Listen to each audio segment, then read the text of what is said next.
혹시 누군가랑 막 논쟁하다가 아니 나는 이게 정말 맞다고 생각하는데 왜 저 사람은 내 말을 하나도 이해 못하지? 이런 생각에 답답했던 적 없으신가요? 정말 많죠. 분명히 서로 뭐랄까 선한 의도로 얘기하는 것 같은데 대화는 계속 평행선만 그리고 네. 결국엔 감정만 상하고 끝나죠. 맞아요. 오늘 우리가 함께 좀 속속들이 살펴볼 자료 양심과 신념, 역지사지로 분별하다가 바로 이 문제의 근원을 아주 흥미로운 각도에서 파고들더라고요.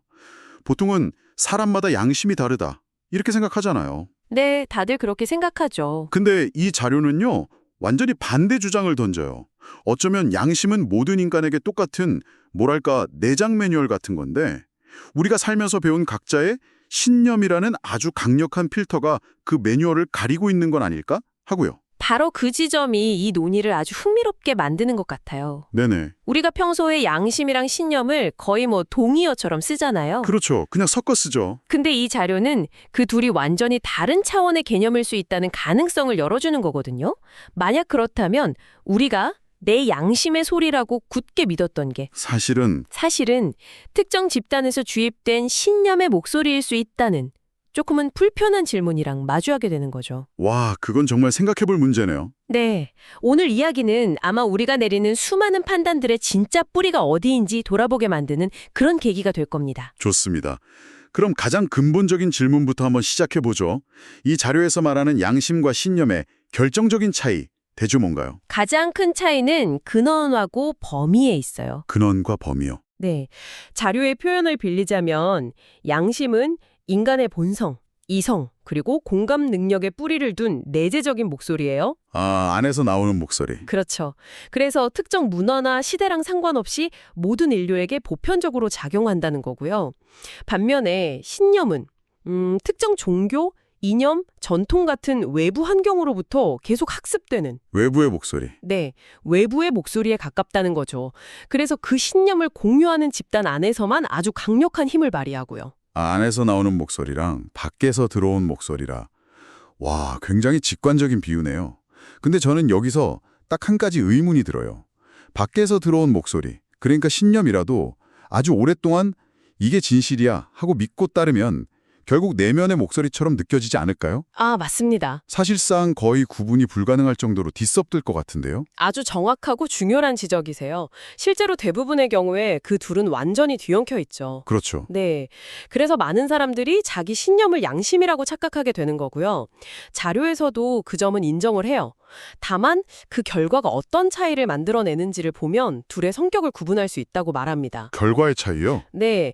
양심에 기반한 판단은 나와 다른 사람을 어떻게든 이해하고 연결하려는 방향으로 나아가요. 아, 공통분모를 찾아서 소통하고 통합하려고 하죠. 반면에 신념에 기반한 판단은 다르다는 거군요. 그렇습니다. 특히 그 신념이 보편적인 양심이랑 좀 어긋날 때 우리랑 그들을 나누고 다른 의견을 가진 사람을 비난하고 저건 틀렸어 라고 규정하기가 쉬워요. 아, 배타적이 되는 거군요. 네. 결국 공감이 아니라 반감을 낳고 소통이 아니라 갈등이나 분열로 이어질 가능성이 훨씬 커지는 거죠. 우리가 뉴스에서 보는 수많은 사회적 갈등들이요, 바로 각자의 신념이 양심의 이름으로 격렬하게 충돌하는 현장이라고 볼 수 있는 겁니다. 그렇군요. 결국 양심은 어떻게든 다리를 놓으려고 하고 좀 독단적인 신념은 벽을 쌓으려고 한다. 이런 거네요. 정확합니다. 와, 그 둘이 내 안에서 그렇게 뒤엉켜 있다면 정말 이걸 구분해내는 게 중요하겠네요. 그럼 가장 핵심적인 질문이 나옵니다. 이 뒤섞인 목소리들 속에서 내 판단이 양심에서 온 건지 신념에서 온 건지 대체 어떻게 알아차릴 수 있을까요? 그게 머리로 아는 거랑 실제 상황에서 구분하는 건 전혀 다른 문제죠. 맞아요. 그래서 이 자료가 아주 간단하면서도 강력한 일종의 리트머스 시험지 하나를 제안합니다. 오, 뭔가요? 우리한테도 아주 익숙한 개념이에요. 바로 역지사지입니다. 역지사지요. 입장을 바꿔서 생각해보라. 그 말이요. 너무 단순하게 들리기도 하는데요. 단순하지만 그 안에 아주 날카로운 검증의 원리가 숨어 있습니다. 자료에 나온 구체적인 예를 한번 따라가 보면 그 힘을 느끼실 수 있을 거예요. 네, 한번 들어보죠. 가령 한국은 개신교 국가가 되어야 한다. 이렇게 굳게 믿고 주장하는 개신교인이 있다고 한번 상상해 보죠. 아마 그분은 나라를 사랑하고 좋은 길로 이끌고 싶다는 선한 마음, 그러니까 자기 양심에 따른 주장이라고 확신할 거예요. 그렇죠. 본인은 선이라고 믿겠죠. 자, 여기서 첫 번째 역지사지 테스트를 적용해 보는 겁니다. 바로 상대방의 입장이 되어 보는 거죠. 상대방의 입장. 네. 스스로한테 이렇게 질문을 던지는 거예요. 만약에 독실한 이슬람 교인이 나타나서 나랑 똑같은 논리로 한국은 이슬람 국가가 되어야 한다고 주장한다면 내 기분이 어떨까? 생각만 해도 뭔가 강한 반감이나 불편함이 확 느껴질 것 같은데요. 내 주장은 나라를 위한 선한 의도지만 상대방 주장은 우리 사회의 근간을 흔드는 위험한 소리처럼 들리겠죠. 바로 그 감정적 반응이 아주 중요한 신호라는 겁니다. 그 감정이요? 네. 만약 내 주장이 보편적인 양심의 원칙, 예를 들어 특정 종교가 국가의 정체성을 독점해선 안 된다는 원칙에 기반했다면요. 개신교 국가론이든 이슬람교 국가론이든 똑같이 불편하고 부당하게 느껴져야 해요. 일관성이 있어야 하는군요. 그렇죠. 근데 유독 상대방의 주장에만 선택적으로 분노하거나 강하게 반발한다면 그건 내 판단 기준이 보편적인 양심이 아니라 개신교와는 나의 특수한 신념체계에 깊이 기대고 있다는 강력한 증거가 되는 거죠. 일종의 보편성 테스트에서 실패한 셈입니다. 잠깐만요. 근데 그 불편한 감정, 그 분노가 오히려 양심의 소리일 수도 있지 않나요? 내 신념 체계에서 볼 때 저 주장은 분명히 잘못된 거고 그 부당함에 대해서 분노하는 것이야말로 정의로운 양심의 발로다. 이렇게 주장할 수도 있잖아요. 굉장히 날카로운 반론입니다. 어떻게 그게 신념에 기반한 편향된 반응이라고 단정할 수 있죠? 실제로 많은 분들이 그렇게 생각하죠. 나의 분노는 정의로운 분노다. 네. 그러고요. 그래서 두 번째 역지사지 테스트가 필요합니다. 두 번째요. 바로 제3자의 입장이 되어보는 겁니다. 이 논쟁에서 한 발짝 싹 물러나서 특정 종교가 없는 평범한 시민의 눈으로 이 상황을 바라보는 거예요. 질문은 이렇습니다. 이 나라의 대다수 일반 국민들은 한국 개신교 국가론과 한국 이슬람교 국가론이라는 두 주장을 각각 어떻게 볼까? 그렇게 관점을 바꾸면 아마 대부분의 사람들은 두 주장 모두 특정 종교 집단의 이익을 사회 전체에 강요하는 상당히 좀 배타적이고 위험한 주장이라고 생각할 것 같네요. 바로 그겁니다. 제3자의 시선을 빌려오는 순간 우리 집단 안에서는 너무나 당연하고 정의롭게 여겨졌던 내 주장이 사회 전체의 맥락 속에서는 얼마나 특수하고 이기적인 논리로 비칠 수 있는지 객관적으로 보게 되는 거죠.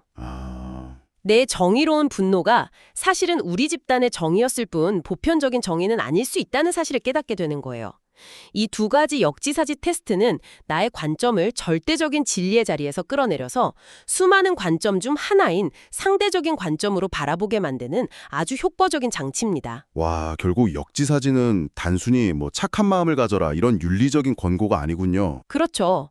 내 생각의 보편성을 검증해서 그게 양심인지 아니면 특정 집단의 신념인지를 판별해내는 일종의 사고 실험 도구에 가까운 거네요. 정확합니다. 자신의 관점을 객관화하고 타인의 입장을 헤아려서 보편적인 공감대를 차려려는 그 노력 자체가 바로 양심이 작동하는 방식이라고 이 자료는 설명합니다. 신념은 확신 속에서 그 자리에 머무르려 하지만 양심은 끊임없이 질문하고 관계를 살피면서 움직이려 한다는 거죠. 이 논의를 쭉 따라오다 보니까 이 역지사지라는 원리가 단순히 현대 심리학의 통찰만은 아닐 것 같다는 생각이 드네요. 아주 오래전부터 인류가 붙잡아온 지혜 같다는 느낌이랄까요? 맞습니다. 이 자료의 결론이 바로 그 지점을 향해요. 아주 흥미롭게도 전혀 다른 시대와 문명권에서 인류의 위대한 스승으로 불리는 두 인물이 사실상 같은 이야기를 하고 있다는 점을 보여주거든요. 예수와 공자를 말하는 거죠? 네. 먼저 예수의 황금률.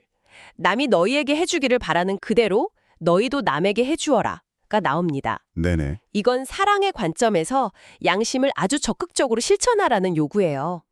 내가 존중받고 싶으면 먼저 남을 존중하고 내가 이해받고 싶으면 먼저 남을 이해하려고 노력하라는 하라, 두는 명령이죠. 양심의 적극적 실천 측면이군요. 그렇습니다. 반면에 공자의 가르침은 양심의 또 다른 중요한 측면을 보여주죠. 내가 당하기 싫은 일을 남에게 하지 말라. 한자로 기소불욕 물시여인. 기소불역 물시여인? 네, 이건 정의의 관점에서 타인의 영역을 침범하지 말라. 소극적이지만 아주 근본적인 원칙입니다. 최소한 내가 겪어서 고통스러울 일은 다른 사람에게도 행하지 말라. 하지 말라 don't는 경계선이죠. 하나는 더 나은 관계를 만들기 위해서 적극적으로 다리를 놓으라는 요구고 다른 하나는 관계를 파괴하지 않기 위해서 최소한의 선을 넘지 말라는 요구네요. 네. 사랑과 정의, 이렇게 보니까 양심의 두 가지 핵심적인 얼굴이 보이는 것 같습니다. 여기서 정말 놀라운 점은요. 이 두 가르침의 작동 방식이 결국 역지사지라는 하나의 엔진을 공유한다는 사실입니다. 아, 정말요? 남이 나에게 해주길 바라는 것을 아려면 필연적으로 내가 남의 입장이라면 어떨까? 이걸 상상해야 하잖아요. 아, 그렇죠. 내가 당하기 싫은 일에 아리려면 역시 남이 나에게 이런 일을 한다면 어떨까를 생각해 봐야만 하죠. 두 명언 모두 상대방의 입장에서 생각하는 것을 전제로 하지 않고는 성립 자체가 불가능해요. 그러네요. 결국 동서고금을 막론하고 인류의 지혜는 너의 그 확신을 잠시 내려놓고 다른 사람의 신발을 신어보라는 하나의 지점으로 모이는군요. 맞습니다. 이것이야말로 이 자료가 처음에 던졌던 양심은 보편적이다라는 주장을 가장 강력하게 뒷받침하는 증거가 되겠습니다. 그렇죠. 우리가 가진 신념은 저마다 다를 수 있지만 그 신념을 넘어서 서로를 이해하고 연결될 수 있는 공통의 운영체제, 즉 역지사지를 통해 작동하는 양심이 우리 모두에게 내장되어 있다는 희망을 보여주는 거죠. 오늘 우리는 양심과 신념의 차이에 대해서 아주 깊이 있는 이야기를 나눠봤습니다. 핵심을 정리하자면 이것 같아요. 양심은 우리 모두에게 내재된 보편적인 목소리, 그리고 신념은 우리가 외부로부터 학습한 특수한 목소리일 수 있다는 것. 네. 그리고 이 둘이 혼란스러울 때 역지사지라는 필터를 사용하면 내 목소리의 진짜 출처를 분별해낼 수 있다는 점이었습니다. 이건 단순히 도덕적인 문제를 넘어서 불필요한 갈등을 줄이고 더 나은 소통을 하기 위한 아주 현실적인 기술이라는 생각이 드네요. 이 이야기를 마무리하면서 듣고 계신 분들께 하나의 생각할 거리를 던져드리고 싶습니다. 네, 최근에 당신이 이것만은 정말 옳다고 강하게 확신했던 일, 특히 다른 사람과 의견이 부딪혔던 순간을 한번 떠올려 보시겠어요? 그게 뭐 사소한 가족 간의 다툼일 수도 있고 직장에서의 논쟁, 혹은 어떤 사회적 이슈에 대한 당신의 입장일 수도 있습니다. 그리고 당신의 그 단단한 확신에 오늘 우리가 이야기 나눈 역지사지라는 필터를 한번 적용해 보는 겁니다. 첫째, 만약 당신이 정확히 그 상대방의 입장이었다면, 그의 모든 경험과 상황을 똑같이 가졌다면, 그때도 지금의 판단이 여전히 옳다고 확신할 수 있을까요? 그리고 둘째, 이 문제와 전혀 상관없는 제3자의 객관적인 눈으로 본다면 당신의 주장은 과연 어떻게 보일까요? 만약 이 필터를 거치면서 내 확신의 뿌리가 보편적인 양심이 아니라 내가 속한 집단의 특수한 신념일 수 있다는 가능성을 발견한다면 당신의 생각과 태도, 그리고 앞으로의 행동은 어떻게 달라질 수 있을까요?